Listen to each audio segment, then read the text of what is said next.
Di dalam kitab An-Najat itu Ibnu Sina mengatakan fil farqi baina idrakil hissi, ya, tentang perbedaan antara pengetahuan yang diperoleh dengan al-his, ya, wa idrakut takhayyul, ya. Dia menggunakan kata takhayyul. Nanti saya jelaskan apa maksudnya. Wa idrakul wahmi. Jadi ada istilah waham, ya, pengetahuan yang disebut dengan waham. Wa idrakul aqli. Jadi Ibnu Sina itu membagi ada 4, ya, 4 jenis, ya, pengetahuan diperoleh. Pertama dengan al-hissu, indra. Yang kedua at-takhayyul. Yang ketiga al-waham. Yang keempat al-aqlu. Oke. Yang dimaksud oleh al-hissu itu seperti empirisisme, ya. Jadi tadi itu ini ada kertas putih, ya. Nah, kertas putih ini kita tangkap dengan salah satu indera kita, ya. Kalau warnanya berarti pakai mata, ya. Nah, itu kalau bentuk itu bisa dilihat, bisa juga diraba, ya. Oke, sudah lihat semuanya. Nah, kalau sudah lihat, lalu saya simpan. Nah, masih ada tidak di dalam kepala masing-masing kertas tadi? Ya, kalau yang nggak ngelihat nggak ada. Masih ada. Nah, yang ada itu kata Ibnu Sina namanya at-takhayyul, ya, sudah masuk ke dalam ingatan, kalau bahasa kitanya, ya, di dalam ingatan, ya. Kalau indra dia harus ada bendanya lalu kita melihat, baru dia masuk ke dalam pikiran atau ingatannya, atau at-takhayyul itu. Tapi at-takhayyul itu dia tidak streaming, tidak apa-apa, objeknya tidak ada lagi, asal kita pernah melihatnya lalu masih ada di dalam ingatan, ya. Ibnu Sina menyebutnya at-takhayyul, ya. Ada yang bilang imagination, ya. Mudahnya kita pakai istilah yang kontemporer saja, memori, ya, memori. Jadi kalau kita pakai teori kamera untuk memudahkan, ya, kamera tuh ketika kita sedang, ya, kalau orang Sumatera bilang sedang mengeker, ya. Mengeker itu artinya kita nyalakan kameranya, lalu muncul orang yang, ya, orang yang mau kita foto itu ada di dalam sini. Nah, itu namanya al-hissu, ya. Jadi ketika kita sedang melihat, apa yang kita lihat itu ada juga di dalam pikiran. Nah, itu namanya al-hissu, ya, indra. Ini nanti di dalam empirisisme modern dari British atau British empiricist, ya, tokoh-tokoh filosof empiris Inggris itu yang disebut dengan image, ya, atau idea.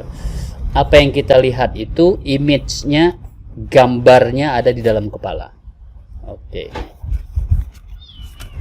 Sekarang kita ganti objeknya. Nah, ya. Oke. Sudah lihat semuanya? Nah, ada di dalam kepala masing-masing sudah? Nah, ya. Nah, itu.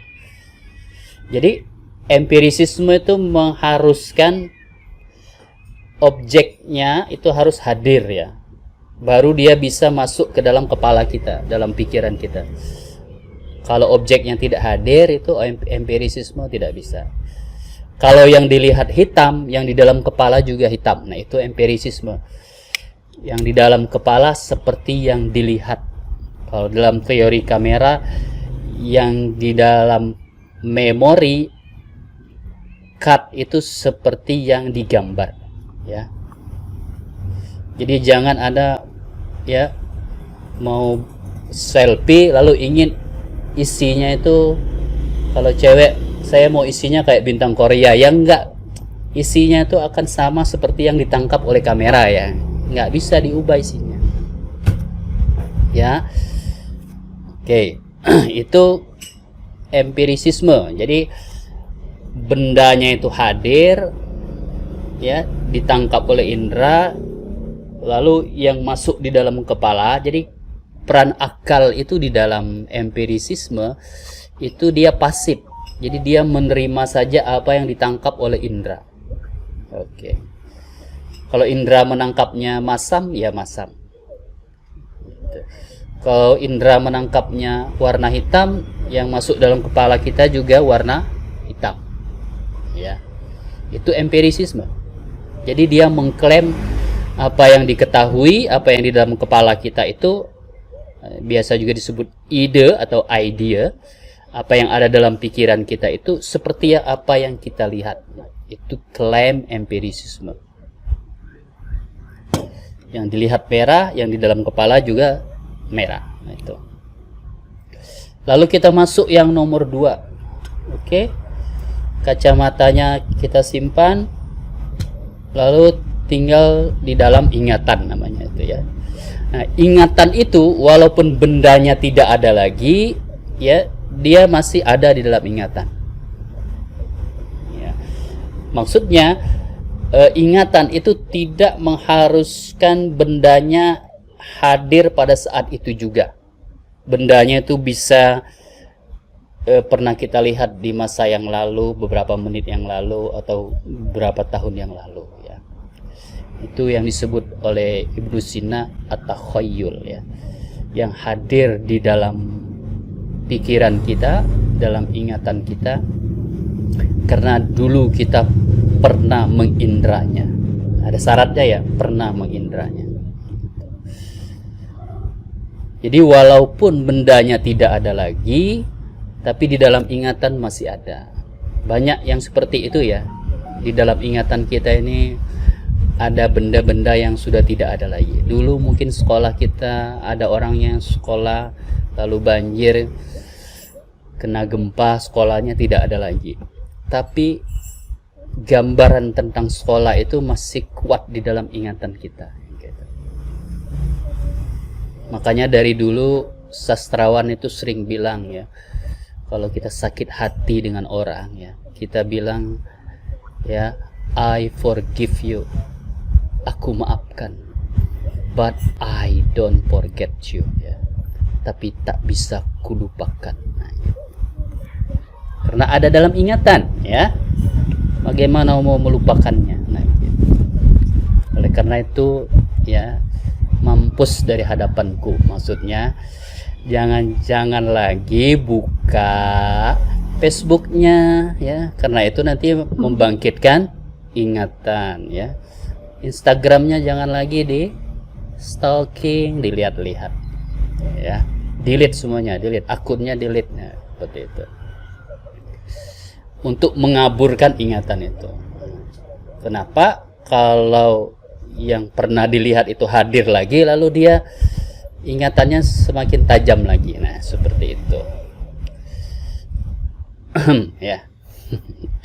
Oke. At-takhayyul namanya itu ya. Jadi bendanya itu, objeknya itu ada di luar diri kita, pernah kita indra ya. Oleh karena itu dia masih ada dalam ingatan kita. Lalu masuk yang kedua, namanya al-wahmu ya. Waw ha mim ya. Al-wahmu, waham. Di dalam Latin bisanya disebut dengan estimation. Ada yang menyebutnya intention. Ada yang menyebutnya makna. Itu begini.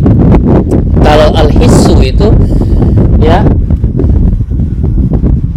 bendanya ada ya, streaming ketika kita melihatnya. Kalau ingatan atau khayal, bendanya sudah tidak ada lagi tapi masih ada di dalam pikiran. Kalau al-wahmu itu bendanya ada, ya, tetapi yang di dalam pikiran kita itu, ya, bisa jadi tidak ada sebenarnya di benda itu. Nah, udah mulai ruwet ya. Misalnya seperti ini. Kalau Anda melihat ular, lalu Anda komentar bahaya, ya. Nah, bahaya itu belum tentu ada di ular, ya. Jangan-jangan bahaya itu cuma pikiran kita saja. Nah, itu namanya al-wahmu, ya. Jadi al-wahmu itu apa yang ada di pikiran kita belum tentu ada di yang dipikirkan. Misalnya kita ke jalan raya, lalu ada mobil lewat, ya. Kalau orang Banjar bilang motor, ya, motor. Apa tadi kesini bermotor. Nah, ya. Maksudnya itu bukan bersepeda motor, pakai berkendaraan, ya, berkendaraan, ya, maksudnya. Kalau berkendaraan itu bersepeda motor, kalau bermotor itu pakai mobil, ya. Kayak gitu kira-kira, ya, bahasa Banjarnya. Kalau saya salah dikoreksi. Nah, itu mobil itu kita bilang hati-hati menyeberang, bahaya. Padahal pada mobil itu tidak ada bahaya. Gitu. Bahaya itu ada di pikiran kita. Itu yang disebut dengan al-wahmu. Jadi kita memberikan makna, ya. Misalnya, ya, ada orang, ya, mukanya merah. Merah itu lalu kita di dalam pikiran kita terjemahkan marah, ya, gitu. Padahal belum tentu, ya, yang muka merah itu marah, ya. Belum tentu, ya. Mungkin dia lagi ngos-ngosan habis lari atau apa, ya, gitu. Atau baru tadi makan, ya, nasi goreng kegigit cabenya, ya. Nah, itu jadi al-wahmu itu pemaknaan yang kita berikan terhadap suatu objek dan belum tentu ada di dalam objek itu. Jadi dia hanya ada di dalam pikiran. Bisa juga seperti itu.